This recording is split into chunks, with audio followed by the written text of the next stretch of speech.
Entonces, como les decía, hermanos, cuando ustedes entren a la universidad, porque hay un espíritu del mundo en la universidad, que se basa en encontrar todo científicamente, especialmente en las carreras que tienen que ver con el área científica, con el área de los estudios, por medicina, cualquier área de salud, de investigación, de ingeniería, cosas así, tienen mucho que ver con lo científico, que está basado en el yo, que está basado en la evidencia, que está basado en la carne. Si lo puedo ver, si lo puedo comprobar, si lo puedo controlar, es verdad. Si no, es falso. Entonces, el mundo ve esto como la Biblia, como una fábula, como unos cuentos, como parte de la historia, de la cultura, de la manipulación de la gente, de incluso las carreras que tienen que ver con lo psicológico o con lo social, como el comportamiento psicológico social de la gente, del ser humano, etcétera, etcétera. Todos esos conocimientos basados en el yo, mundo, carne, Satanás, que va a tratar de quitarte eso. Por eso que yo les insto a que su fe de la veracidad de las escrituras, que es fundamental para la fe cristiana, que debe tener todo cristiano, debe estar basado en su experiencia sobrenatural y única con la persona del Señor Jesucristo. Yo creo que la Biblia es la escritura de Dios por la revelación y la experiencia que yo tuve, tengo y sigo teniendo con la persona del Señor Jesucristo, con el Dios verdadero. ¿Ya? Entonces la veracidad de la escritura no está basada en las evidencias que podamos encontrar como hombres de que los escritos están aquí, de que este es del mar muerto, aunque hay evidencias de eso. ¿Ya? Pero nuestra fe tiene que estar basada en nuestra experiencia con el Señor Jesucristo. No podemos tratar de convencer al mundo de la existencia de Dios y de la veracidad de la escritura con herramientas mundanas. Tratar de, por medio de más conocimiento y de debate intelectual, tratar de convencer al mundo de que Dios es real. Porque Dios podría haber mandado a su Hijo Jesucristo con un conocimiento intelectual y de ciencia mucho más avanzado incluso que en nuestros tiempos, para impresionar al mundo y que todo el mundo dijera en realidad este tiene conocimiento de la verdad. Y no lo hizo. Cuando veamos Cristología vamos a ver que incluso el Señor Jesucristo como hombre había muchas cosas de la vida que ignoraba. Por ejemplo, él quiso sacar fruto de una higuera en un tiempo donde las higueras no dan fruto y él no sabía que no era el tiempo que las higueras dieran fruto. Y no tenía por qué saberlo, sino que el conocimiento que importa es este, de la veracidad de la palabra de Dios y el conocimiento de Dios, como dice Dios, conocimiento de Dios quiero. Entonces, ese es el conocimiento, un conocimiento experimental de una relación personal con Jesucristo, desde mi salvación a mi vida cristiana. ¿Ya? Entonces, esta fe cristiana tiene, basada en la veracidad de la Escritura, afecta a mi mente por el conocimiento de la palabra de Dios. Si leemos Romanos 12:2, dice de que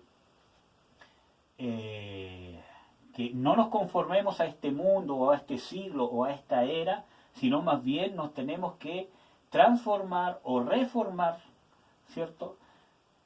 Por medio de la renovación de nuestra mente para que sepamos cuál sea la buena voluntad de Dios agradable y perfecta. ¿Ya? Tiene que nuestra fe cristiana y la veracidad de la Escritura afecta nuestra voluntad en que hacemos la voluntad de Dios, o sea, lo que está escrito en la Biblia, en la Escritura. Josué 22:5 y muchos textos más. Nuestras emociones, nuestros sentimientos. Nosotros consentimos a través de nuestros sentimientos, nuestras emociones, de la veracidad de las Escrituras. O sea, ¿cuál es la fe o cuál es la verdad absoluta por cualquier otra cosa, por sobre evidencia científica, aunque me muestren en la Universidad de Evidencia Científica cómo funcionan microorganismos, etcétera, etcétera, todo lo demás, la veracidad absoluta por sobre lo que mis ojos vean, sientan, comprueben, es la Biblia, la Escritura, la palabra de Dios. Si ustedes no logran tener esta fe, tienen que buscarla, porque si no tienen esta fe, no hay nada. Yo no saco nada con hacerle estudios, con hacer estudios, si ustedes no tienen esta fe. Y esta fe es una revelación sobrenatural divina. Que como dice Santiago, el que no tiene fe, pida. Veracidad de la Escritura. Por eso que yo les doy todo con pruebas bíblicas. ¿Por qué? Porque en realidad estos estudios son para gente que tiene esta fe. Gente que está buscando la verdad a través de la Escritura, la verdad que revelan las Escrituras. Este no es un estudio para incrédulos, que no creen que la Biblia es la palabra de Dios porque no les va a servir, porque para ellos es un libro más. Entonces, esto es para gente cristiana, ¿ya? La gente inconversa para recibir la fe salvadora es por medio de la obra del Espíritu Santo que obra dentro de la persona inconversa para darle vida a su espíritu y que pueda creer en que necesita la salvación, se pueda arrepentir y saber que Jesucristo, el Dios verdadero, ha venido a salvarlo, a perdonar sus pecados y a darle vida nueva. Y ahí, de esa fe salvadora, nace esta fe cristiana, ¿ya? Y el fruto del Espíritu, que nace también después con el tiempo. Estos tipos de fe, hasta el punto 4, es la fe que tiene que tener todo cristiano, sí o sí, ¿ya? El otro, fruto del Espíritu. ¿Cuáles son los frutos del Espíritu? Amor, gozo, paz, benignidad, bondad, fe, mansedumbre, paciencia, templanza o dominio propio, ¿ya?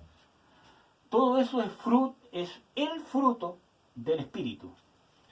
El Espíritu del hombre regenerado, que está hecho a la imagen del que lo creó, a la imagen de Jesucristo, cuando habita en él el Espíritu Santo, cuando habita el Espíritu Santo dentro del Espíritu del hombre, está la nueva naturaleza. Eso está en Gálatas 5, 22, 23, que tiene todo este fruto. Esto es un fruto. Y una parte de ese fruto es la fe. Lean el texto. Entonces la fe también es un fruto del Espíritu Santo. ¿Este tipo de fe lo tiene que tener todo cristiano? Sí. Pero este tipo de fe también lo tiene el mundo. ¿Por qué? Porque el mundo también puede poner su confianza en otra persona. Por ejemplo, en el ejemplo de lo que está pasando con el coronavirus. El mundo tiene su confianza puesta ¿qué? En los científicos, en que se encuentre una vacuna, o que se encuentre una cura, etcétera, etcétera. Tiene su confianza puesta, ¿cómo se llama?, en el gobierno, en su jefe que no lo despida. Entonces una fe general. El cristiano tiene que tener esta fe general, pero en Dios, como dice en Romanos 4:20. ¿Ya? Su confianza está en Dios. La fe salvadora. El mundo también puede tener una fe similar a la de la salvación. ¿Por qué? Me explico. La fe salvadora es una, y es el don de Dios. Que el hombre pueda realmente salvar su alma o recibir la salvación que Jesucristo hace de su alma por medio del don de la fe, del don de que Dios se hizo hombre y murió por ti en la cruz. Ahí están los textos bíblicos. La fe en el Hijo de Dios. Pero el hombre, o Satanás, o el mundo, puede tratar de sustituir esta fe.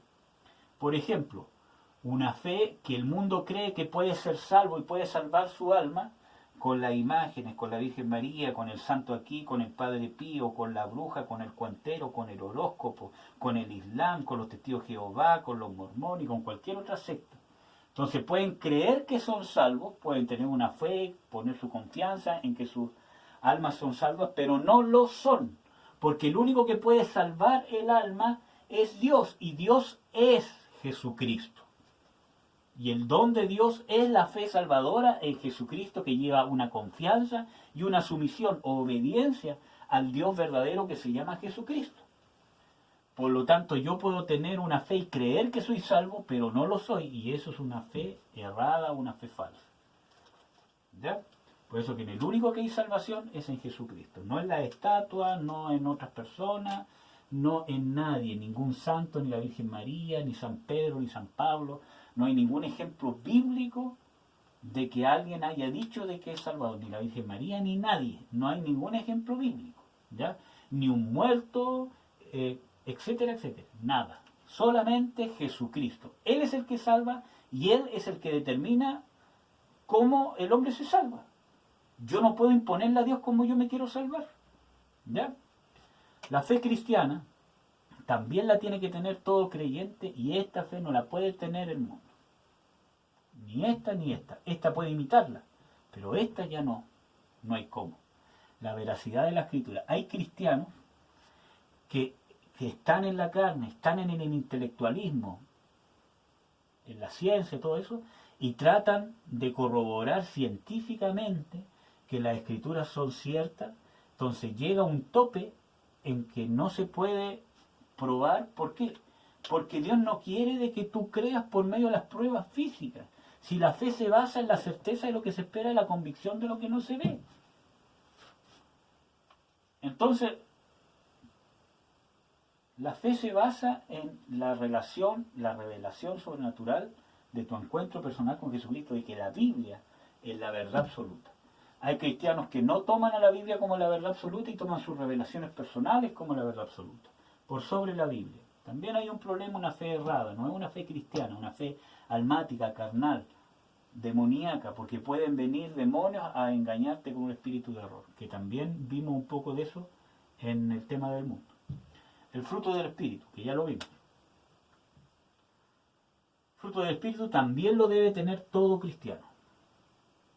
Es un fruto del hombre espiritual que está siendo fortalecido y donde está morando Dios o el Espíritu Santo. Fe. Esta fe tiene mucho que ver con la fe de Jesucristo. La fe que tuvo Jesucristo. ¿Y en qué se basa? ¿Cuál es la base de la fe de Jesucristo? He venido, como dice él, he venido no a hacer lo que yo quiero, sino a hacer la voluntad del que me envió o de mi Padre. Ese fruto de la fe es esto, hacer la voluntad de Dios, por sobre las circunstancias, por sobre. Esta es una fe en la veracidad de la Escritura, este es un fruto del Espíritu, la fe que me lleva a hacer la voluntad de Dios. Podríamos describir a cada uno de estos, pero nos vamos a quedar en la fe porque estamos hablando de la fe. ¿Ya? Don del Espíritu Santo. El don del Espíritu Santo no necesariamente lo tiene que tener todo creyente. Primera de Corintios 12:9 habla de los dones. Está el don de palabra de ciencia, palabra de conocimiento, de diversos géneros de lenguas, de interpretación de lenguas, el don de profecía, el don de discernimiento de espíritu, el don de sanidades, el don de milagros, y está el don de la fe. Hay más dones que eso. 1, 2, 3, 4, 5, 6, 7, 8. Hay más dones también, ¿ya? Pero uno de esos dones es el don de la fe. Y en los versículos, en 1 Corintios 12, versículos 4 a 11, vemos de que Pablo dice claramente de que no todos es dado a la misma medida. De que el Espíritu Santo da el don, cualquiera que sea de esto, a quien quiere y cómo quiere y cuándo quiere. Por lo tanto, puede dar palabra de ciencia en un momento determinado a un hermano, como después puede que no, etcétera, etcétera. Por lo tanto, no todos tienen todos los dones. Porque aquí habla de que todos somos un cuerpo y por lo tanto todos teniendo diferentes nombres nos complementamos para hacer un cuerpo que es la iglesia. Entonces este es el don de la fe, una fe sobrenatural que el Espíritu Santo da en un momento determinado que se necesita para cumplir un propósito que va a edificar a la iglesia. No todos los cristianos la tienen, es un don que el Espíritu Santo da en un momento determinado y después se va. Estas fes en el cristiano son obligatorias. Tenemos que luchar por tenerlas, pedirlas, mantener esta fe como un fruto del Espíritu. Para tenerla tengo que andar ¿dónde? En el Espíritu, negar la carne. Volvemos a lo mismo, hermano. Y el don del Espíritu Santo. ¿Ya? Espero que les esté quedando claro, hermano. Y ahora sí, para terminar, porque siempre digo que voy a terminar y no termino nunca, una mala costumbre que tengo.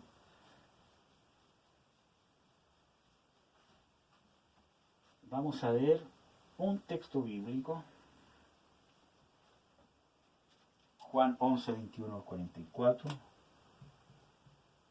Juan 11, 21 al 44. Y vamos a ver los grados de fe. Vimos los tipos de fe. Vimos 5 tipos de fe. ¿Cuántos tiene que tener el cristiano? Por lo menos 4, mínimo. La fe general, la fe salvadora, la fe cristiana y el fruto del Espíritu. El don de la fe puede que lo tenga un cristiano como puede que no, porque es un don. ¿Ya? Pero ahora vamos a ver los grados de fe. Existe un grado de fe que se llama fe limitada. Y lo vamos a encontrar en el versículo 21. Existe un grado de fe que es una fe práctica, o sea, que se vive, que se practica, que activa, como vimos, que tiene frutos, o ilimitada. Que lo vamos a ver en el versículo 39 al 41. Y existe una fe histórica. Estoy viendo mi torpedo, que tiene que ver con el conocimiento intelectual. O sea, con lo que yo sé, con lo que está en mi cerebro. No lo que viene del espíritu que obra en mi cerebro, sino con lo que yo he aprendido. Hay mucha gente que estudia la Biblia, pero no es salva. Porque es una experiencia espiritual y eso provoca convicciones en mi mente, como lo habíamos visto. Y no al revés, no el conocimiento intelectual, la capacidad que yo tenga de leer, de memorizar, me va a dar salvación, sino al contrario, la salvación me lleva a querer memorizar, querer estudiar, para tener más un encuentro más profundo y espiritual con Dios. Histórica, conocimiento intelectual, eso lo vamos a ver en el versículo 24. Lo vamos a leer rápido. Harían un buen ejercicio si realmente copiaran todos estos versículos enteros en un cuaderno. Créanme que la palabra de Dios los va a hacer una nueva criatura. Capítulo 11, versículo 21 al 44. Dice: Marta dijo a Jesús: Señor, los voy a poner en el contexto primero. Lázaro era un amigo del Señor Jesucristo y Lázaro tenía dos hermanas que también eran amigas de Jesús. Una de ellas era Marta. ¿Ya? Entonces muere Lázaro y el Señor Jesucristo no hacía nada por su voluntad, pese a que era su amigo, que quería ir, que él podía sanarlo, todo lo demás. Él no hacía nada si el Padre no se lo decía. Por lo tanto, el Padre no le dio la orden de ir a ver a su amigo antes que muriera y no fue. ¿Y qué pasó con Lázaro? Murió de esta enfermedad. Y después Dios le dijo: anda, y fue. Porque el Señor Jesucristo tenía una fe, que es la del fruto del Espíritu que veíamos aquí, que se basaba no en hacer lo que yo quiero o las circunstancias, sino en lo que Dios me dice que haga, que está escrito aquí en la Biblia. Entonces, el Señor Jesucristo llegó 4 días después que ya había muerto. Por lo tanto, se encuentra con Marta en el camino y Marta le dice lo siguiente, versículo 21. Y Marta dijo a Jesús: Señor, si hubieses estado aquí, mi hermano no hubiera muerto. Entonces, una fe limitada. ¿Por qué? Porque se limita a las circunstancias.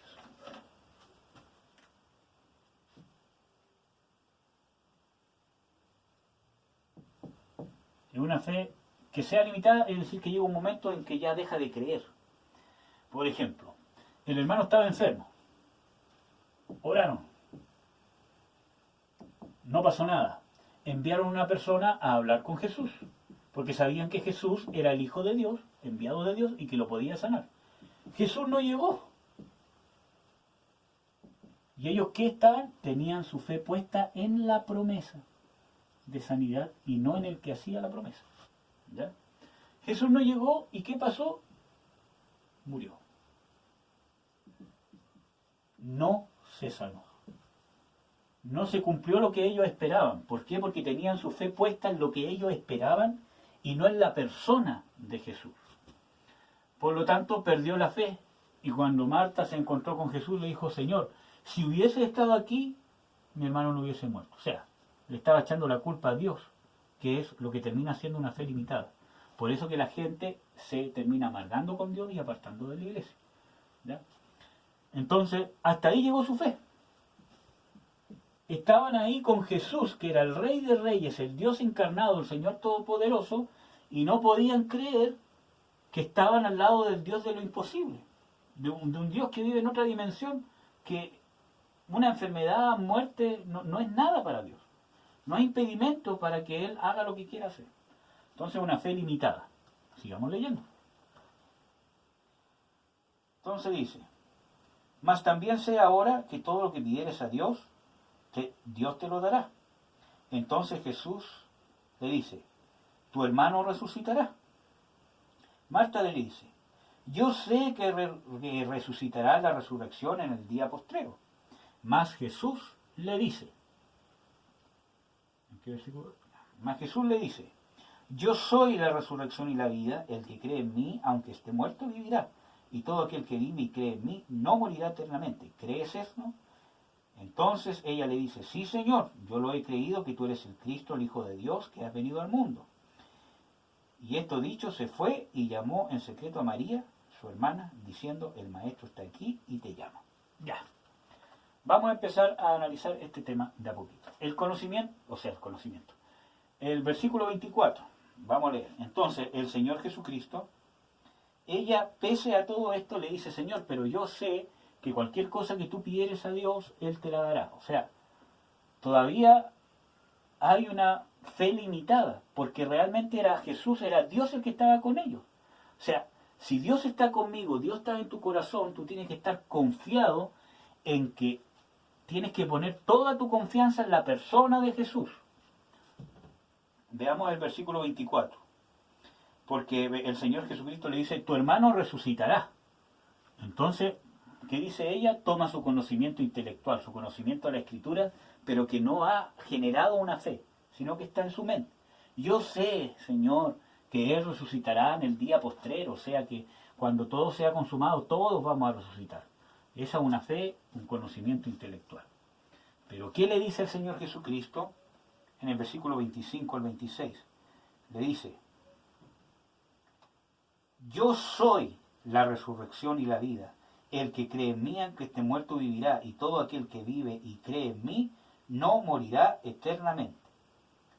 Entonces, el Señor Jesucristo le vuelve a decir de que la fe real está basada en Él mismo. Por eso dice, yo soy el que cree en mí. No en lo que no en mi promesa, sino en mí. Cuando tú crees en Dios vas a creer lo que Él dice porque crees en el que está hablando. ¿Ya? Sigamos. Bueno, ahí se encuentra con Marta, o sea, con María, que era la otra hermana, y nos vamos a ir al otro versículo 39 al 41, ¿ya? Cuando llegan, en el versículo 33 mejor, dice, Jesús entonces, como la vio llorando y a los judíos que habían venido juntamente con ella llorando, se conmovió en espíritu y se turbó, y dijo, ¿dónde le pusisteis? Y le dijeron, Señor, ven y ve. Y Jesús lloró. Y se dijeron entonces los judíos, mirad cuánto le amaba. Y algunos de ellos dijeron, ¿no podía este que abrió el ojo al ciego hacer que éste no muriera? Fe limitada. ¿Ya? Se limita a las circunstancias, a que él había muerto. Versículo 38. Y Jesús, conmoviéndose otra vez en sí mismo, vino al sepulcro. Era una cueva, la cual tenía una piedra encima. Dice Jesús, quitad la piedra. Marta, la hermana del que había muerto, le dice, Señor, hiede ya, que es de 4 días. O sea, vuelve a tener Marta esta fe limitada.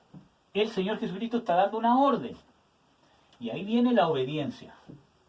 La fe en Dios, que es lo que estamos estudiando ahora, es una fe obediente, independientemente de las circunstancias. Entonces, Él dijo, Jesús, cuando tú tienes la fe en Jesús, crees y confías en la persona de Jesús. Si Él dice algo, lo haces porque crees, aunque no entiendas lo que va a pasar, aunque no sepas lo que va a hacer. ¿Ya? Entonces, como ella tenía una fe limitada, que muchas veces nosotros tenemos esta fe limitada, Él le dijo, quiten la piedra. Entonces ella, ¿qué hizo? No obedeció. Era simplemente hacer lo que le estaba diciendo. Por lo tanto, no tenía una fe en Dios, tenía una fe limitada. ¿Y qué se basó? En lo que veía. Le dice, Señor, pero si ya está muerto, lleva 4 días, ya está podrido, ya tiene mal olor, ya tiene gusano, porque lleva 4 días muerto el cadáver ahí. Entonces, el Señor Jesucristo le dice, Jesús le dice, ¿no te he dicho que si creyeres verás la gloria de Dios? Y esa es la fe ilimitada. Que si crees, verás ¿qué cosa? Ver la gloria de Dios. O sea, lo espiritual. Por eso que hay textos bíblicos que hablan de poner la mirada en Jesucristo, puestos los ojos en Jesús, el autor y consumador de la fe. Eso está en Hebreos 12, 2 al 3. Leanlo. Puestos los ojos en Jesús, el autor y consumador de la fe, el cual, habiendo sido propuesto gozo, sufrió la cruz, etcétera, etcétera. Entonces, esta es la fe práctica e ilimitada. Muchos de nosotros muchas veces tenemos una fe histórica. Sabemos que Jesucristo resucitó muertos, pero no creemos que en este tiempo lo haga. Sabemos que Jesucristo es capaz de sanar el coronavirus, pero no creemos que en este tiempo lo haga. O lo creemos de una forma limitada, porque me enfermé del coronavirus, avanzó la enfermedad, estoy casi muriéndome, no pasa nada, se murió un familiar, se murió y ahí termina mi fe porque Dios no hizo lo que yo quería. La fe práctica y limitada está basada en ver la gloria de Dios. Lo veo por vida aquí en la tierra, lo veo por salud, o sea, porque Dios me da vida física, me prospera, me da salud, es decir, que no me enfermo o que me sana de alguna enfermedad, o por enfermedad, es decir, que no estoy sano, o por muerte. Pablo dice, para mí el vivir es Cristo y el morir es ganancia. ¿Por qué? Porque de esta muerte ya voy a pasar a lo eterno. Por lo tanto, la muerte física para mí no es una limitante, no es el fin de nada, es un paso. La enfermedad tampoco es el fin de nada. No porque aparentemente no esté sano significa que Dios no me ama, en qué has puesto tu fe, como les decía. Una circunstancia que puede durar un año, o tu vida que puede durar 10, 20, 30, 40, 50, 60, 70, 80, 90 años, tiene comparación con lo que Dios quiere hacer contigo eternamente, que es que veas la gloria de Dios. Puedes, como Pablo dice, aquí en la tierra vemos en parte, pero cuando resucitemos veremos cómo realmente somos vistos por Dios.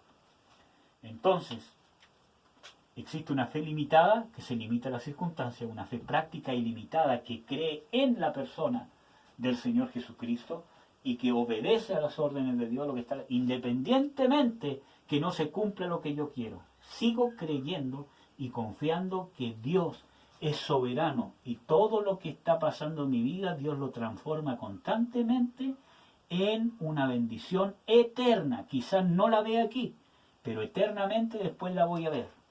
Eso se basa la fe. En eso se tiene que basar su fe, hermanos. ¿Ya? Y hay una fe histórica que es un conocimiento intelectual. Yo puedo estudiar mucho la Biblia, pero si mi conocimiento intelectual no está causando que en mí se forme una fe práctica ilimitada, estoy estudiando mal las Escrituras. Tengo que examinar mi corazón, arrepentirme y humillarme delante de Dios. ¿Ya, hermanos? Entonces, ante la circunstancia de lo que está pasando, ya sea por vida, por enfermedad, por hambre, que sus papás queden sin trabajo, ¿nosotros tenemos que orar? Sí. ¿Tenemos que orar por sanidad? Sí. ¿Tenemos que orar para que Dios nos dé un trabajo, para que no perdamos el trabajo? Sí.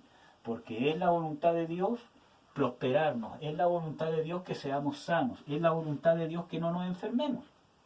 Pero ahora le voy a explicar por qué a veces pasan esas cosas. Y creo que se lo he mostrado en algunos otros estudios. Prioridades. ¿Ustedes saben qué significa prioridad? Cuando yo ordeno unas cosas del orden que tiene más importancia al menos importancia. Entonces, las prioridades de Dios. Dios tiene prioridades. Para Dios hay cosas que tienen más importancia y cosas que tienen menos importancia. Por ejemplo,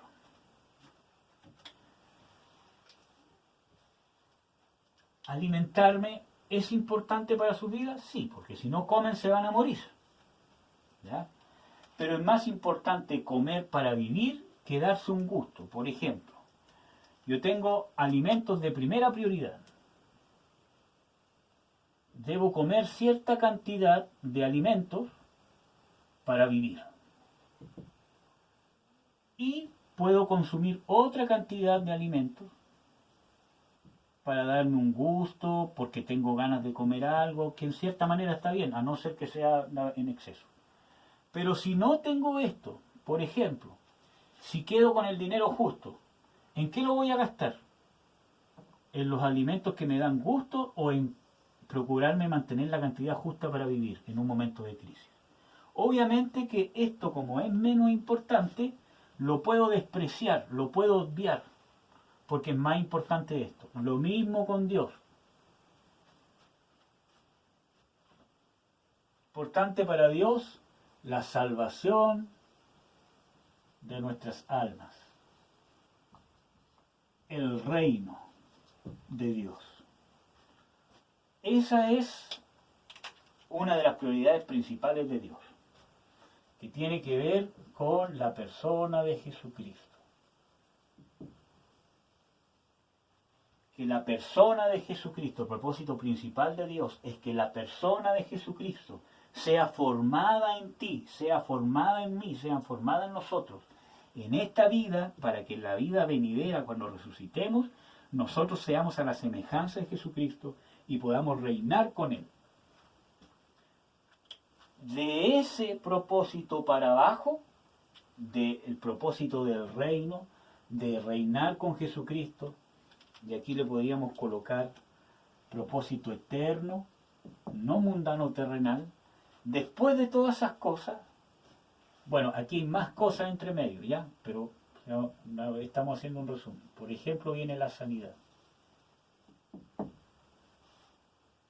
física.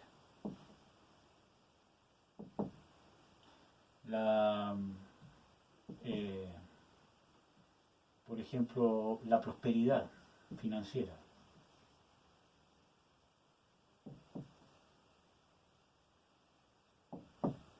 ¿Hay promesas de Dios que nos aseguran que Dios quiere que estemos sanos? Sí. Dios dice en su palabra que quiere que estemos sanos, que Él no quiere que nos enfermemos, que Él nos da las herramientas para no enfermarnos. Hay palabras que dicen que Dios nos quiere prosperar y que no pasemos necesidad, etcétera, etcétera. Pero principal que esto es la obra de redención y del reino del Señor Jesucristo eternamente, para ti y para los demás. Por lo tanto, en una circunstancia dada, si Dios ve que darte una sanidad física o prosperarte financieramente va a perjudicar la salvación o el propósito de reino que tiene de formarte la imagen de Jesucristo para que eternamente estés juntamente con Dios, Dios sobre todo esto lo va a eliminar. Porque para Dios es más importante esto que esto. Por eso Pablo dice, nosotros por medio de tribulaciones, por medio de enfermedades, acuérdense que en Hebreos, lean Hebreos 11 entero, en Hebreos 11 dice de que muchos, gente que creyó, convaleció de enfermedades, por tribulación, por muerte, por persecución, cayeron en la cárcel, muchos fueron torturados, muchos fueron aserrados, que significa que los cortaban con serruchos vivos.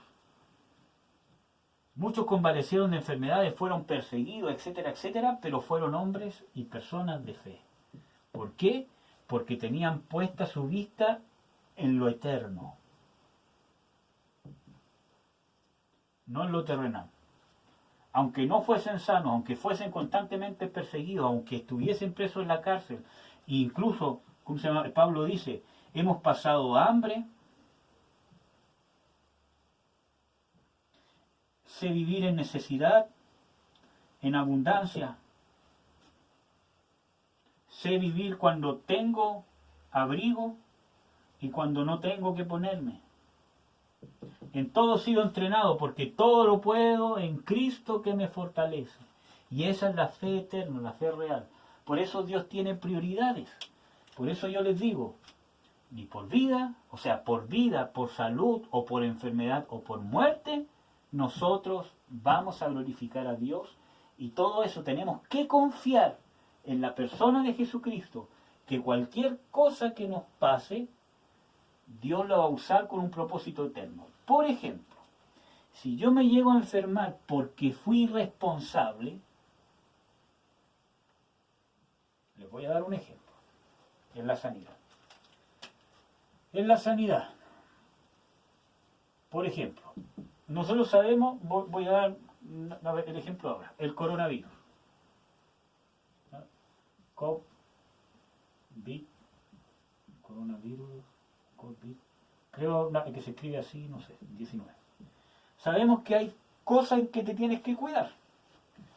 Quedarte en la casa, no ir a lugares concurridos, no salir de paseo, no saludarte con contacto físico, si es que tiene algún síntoma de lo que realmente son, ir al médico, lavarte las manos constantemente, taparte la boca al toser, todas esas cosas, si yo no las cumplo y me enfermo, o sea, yo me enfermé porque me descuidé, porque fui irresponsable, no porque sea un propósito de Dios.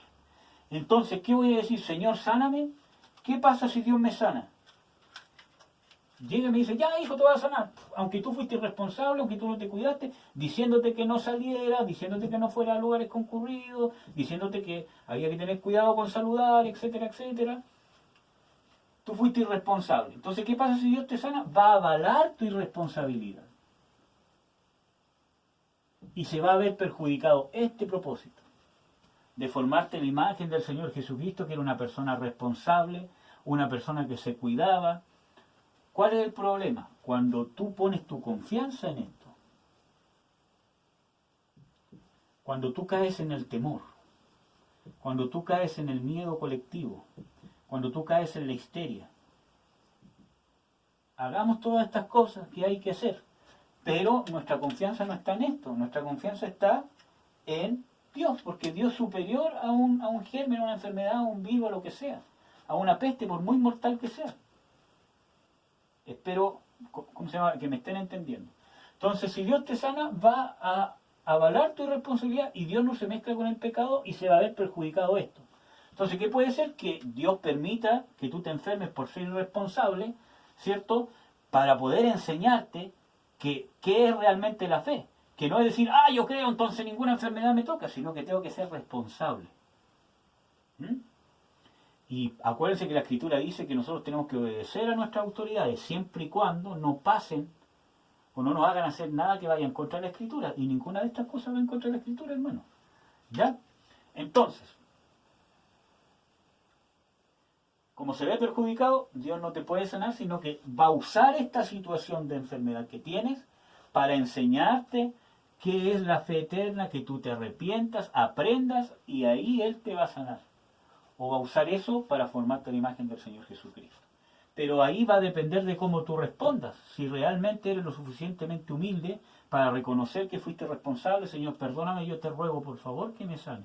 Y yo te aseguro que Dios va a transformar esa situación en maldición, en bendición. Porque no es la voluntad de Dios que te enfermes, sino la voluntad de Dios que te sanes. Pero primero quiere asegurarse que esto se cumpla. ¿Me entienden? ¿Pueden captar al punto que voy? ¿Ya? Ahora, si yo tengo que salir, porque tengo que salir, tengo que ir a comprar cosas, porque no tenemos que comer, porque falta el arroz, porque falta esto, y tengo que ir a comprar porque tengo el dinero para ir a comprar y el lugar de ir a comprar, yo puedo orar, Señor, yo me guardo de este bicho, de esta enfermedad, de este virus, en el nombre de Jesús, y puedo ir confiado, guardando las recomendaciones. Voy a ir solo, porque no voy a ir con toda mi familia, con todos mis hijos, sino voy a ir solo, voy a intentar que hayan 1 o 2 metros todas las personas, voy a comprar lo justo y necesario y me voy a ir para la casa. ¿Ya? En cambio, si yo voy y no, Dios nos protege, si que vamos, voy con mi guagua, voy con mi hijo chico, me voy a enfermar, por menos. Porque eso no es fe, eso es presunción. Eso es tentar a Dios. Y otro ejemplo para terminar, en lo financiero. Si yo soy irresponsable en mi trabajo, si yo no busco trabajo, si ustedes no estudian, si ustedes no terminan bien su escuela, si ustedes no se sacan buenas notas, si ustedes no se hacen hábitos de estudio, porque esto que ustedes están viviendo de hábitos de estudio, un entrenamiento para que sean hombres y mujeres responsables después cuando grandes. Si yo no lucho, aunque no quiera estudiar, pero yo sé que tengo que estudiar para ser un mejor hombre, para tener las herramientas, para tener un buen pasar financiero, Si yo no hago todas esas cosas y después llego al mundo sin tener nada, habiendo tenido la oportunidad de estudiar, habiendo tenido la oportunidad, no las tomé, ¿cómo Dios me va a prosperar? ¿Por qué? Porque si Dios me prospera en lo financiero, se va a ver perjudicado este propósito, porque Dios me quiere formar a la imagen de Jesucristo. Y Jesucristo fue un hombre responsable, un hombre que trabajó, un hombre que se encargó de todas sus responsabilidades. Entonces, como se va a ver perjudicado, Dios no me va a bendecir, pese a que hay palabra en la Biblia que dice de que Dios te va a prosperar, que Dios va a bendecir todo lo que hagas, pese a que hay palabra, pero para Dios esto es más importante, el propósito eterno, formarte en la imagen de Jesucristo. Entonces, Dios va a permitir que la consecuencia de tu responsabilidad venga sobre ti para que tú aprendas. Cuando no encuentres trabajo, cuando seas pobre, cuando tengas que sacarte la mugre por tener que trabajar un montón y por un poco de dinero y no puedes hacer todo tu proyecto, tú, Señor, en realidad me equivoqué. Tendría que haber estudiado, tendría que haber hecho esto. Yo te ruego que me perdones y me dé otra oportunidad. Y ese es un ejemplo que soy yo. Yo desperdicié una carrera y la dejé botada, porque yo tenía presunción. Dije, Dios me va a prosperar, dejé una carrera botada, todo lo demás. Me arrepentí, entendí, porque Dios permitió que yo fuese pobre, porque si yo, hubiese sido prosperado, me hubiese quedado en el engaño, me hubiese perdido lo eterno. Y le doy gracias a Dios por eso. Entonces, pude entender, arrepentirme y decir, por favor, Señor, dame otra oportunidad, y Dios me la dio. Volví a estudiar, tengo una linda esposa, una gran mujer de Dios, que por su amor y su entrega, ella me ha ayudado a poder terminar mi estudio. Ahora soy un profesional, soy kinesiólogo, y estoy ahora enfrentándome al mundo de otra manera, con un título profesional. Pero Dios es más importante esto que esto, porque Dios quería formar en él. Esto en mí y esto es secundario, esto es secundario. Ya, hermanos, espero que sea de bendición. Un abrazo, que Dios los bendiga. Cualquier duda, escríbanla. Yo tengo tiempo o voy a hacerme un tiempo para poder responder cualquier duda. Fe en Dios, hermano. La fe requiere esfuerzo y amor. Y el amor a Dios requiere entender cuánto Dios nos ama. Y eso en cuanto nosotros sabemos y entendemos que no merecemos lo que Dios nos quiere dar. Un abrazo, hermano. Bendiciones. Y harta fe en estos tiempos. Mucha fe. Estos tiempos tenemos que vivirlos. Dios tiene soberanía sobre todas las cosas. Ya sea por vida, por salud, por enfermedad o por muerte, somos de Cristo.